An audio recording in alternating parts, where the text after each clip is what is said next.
महर्षि, हम छात्र हैं, शैक्षणिक गतिविधियों और आध्यात्मिक विकास के बीच संतुलन कैसे बना सकते हैं हम?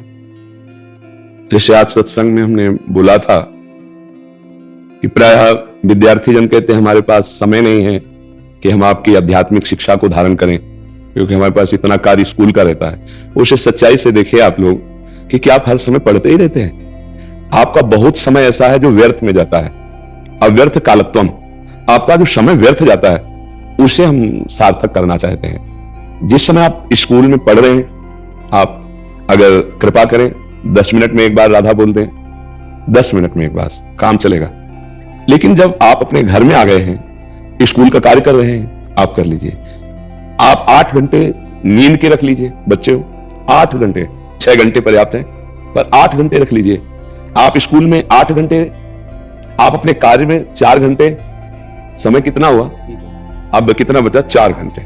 आप 4 घंटे यदि आप नाम जप करें तो बहुत बड़ी पावर आपके अंदर जागृत हो जाएगा। लेकिन आप कहीं ना कहीं समय को व्यर्थ नष्ट करते हैं। आप देख लीजिए, हम कहते हैं उस व्यर्थ नष्ट करने वाले समय को, जो आप मोबाइल में गेम खेलें, या आप कोई सीरियल देखें, या आप टीवी के कोई भी नौटंकी नाटक देखें, या आप बैठ करके व्यर्थ की बातें, व्यर्थ की क्रियाओं में समय नष्ट करें, तो मुझे लगता है अगर खेलना ही है तो कोई शरीर श्रम वाले खेल आधा घंटा खेल लो, दौड़ भाग, जो भी ऐसे बच्चे हो खेल लो, फिर आपके पास 3.5 घंटा बचे। अगर आप भोजन पाते समय अंदर राधा राधा, तो आपका भोजन भी भजन बन जाएगा। आप स्नान कर रहे हैं राधा राधा, तो आपका स्नान भी भजन बन जाएगा। आप शौच में बैठे हैं, अंदर ही अंदर चल रहा है राधा राधा राधा राधा राधा राधा, उस समय कौन सी आपकी पढ़ाई है? वो समय आप व्यर्थ क्यों करते हैं? और कुछ समय तो ऐसा है जिसमें आप आराम से बैठ करके भी भजन कर सकते हैं।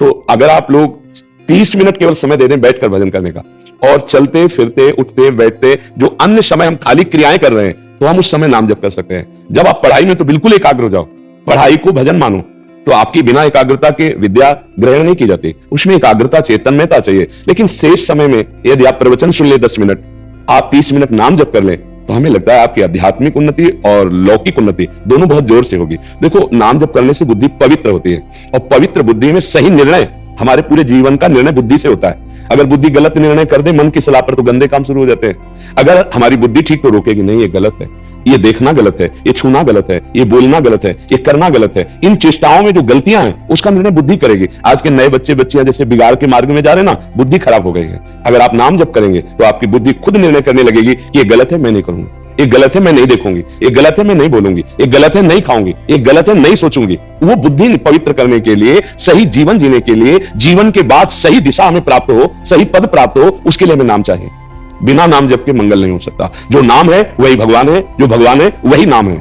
कृष्ण नाम, राम नाम, हरि नाम, राधा नाम, जो नाम है वही प्रभु है। तो हमें लगता है अगर 30 मिनट बैठकर नाम जप करें, और शेष अन्य क्रियाओं में, जैसे शौच में है, स्नान में है, या आप स्कूल जा रहे हैं, यात्रा में है, तो आप मान लो साइकिल से जा रहे हैं, आप बस से जा रहे हैं, या पैदल जा रहे हैं, जहां जैसी व्यवस्था हो, तो आप नाम जप कर सकते हैं ना। माला की जरूरत नहीं है।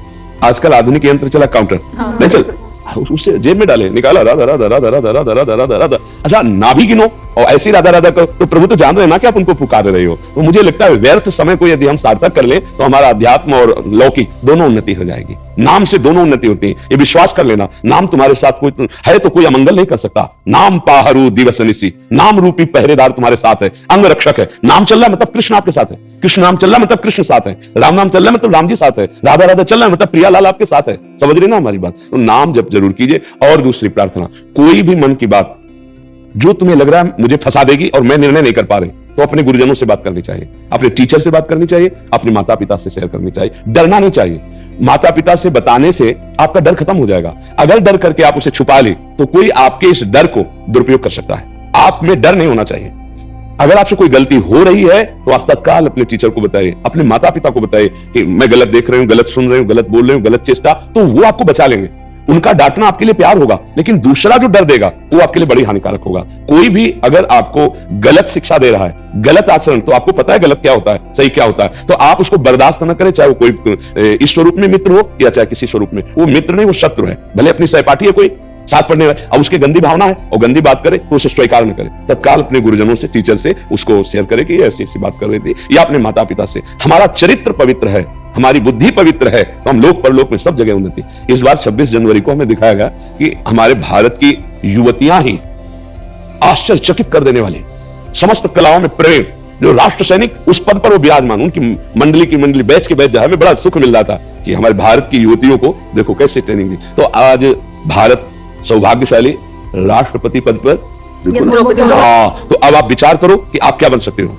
हमारे राष्ट्रपति भी इस समय वर्तमान में माननीय द्रौपदी मुर्मू, हाँ, ये तो कितना बड़ा पद है, भारत का सबसे बड़ा पद। देखो तो ये न सोचे कि आज जो समाज में भावनाएं बन रही लड़की के प्रति, तो वो देखना चाहिए 26 जनवरी को कि हमारे इतिहास को देखना चाहिए कितने बहादुर और हर जगह विजय प्राप्त करने की सामर्थ्य रखने। तो आप वो सामर्थ्यशाली हैं, आप हमारी दैवी शक्ति हैं, आप हमारी भारत की शक्ति हैं, आप हमारे राष्ट्र सेवा में बड़े बड़े पदों में जा सकती हैं। आपका चरित्र पवित्र हो और आपकी बुद्धि पवित्र हो, इसके लिए नाम जप अत्यंत आवश्यक है। और नाम जपने के लिए जो व्यर्थ समय है बस वो दे दीजिए, जो व्यर्थ समय आप नष्ट करते हैं उसको दे दीजिए, उतने में सार्थक हो जाएगा, उतने में जीवन धन्य हो जाएगा। आप समझ पा रहे हैं? Yes.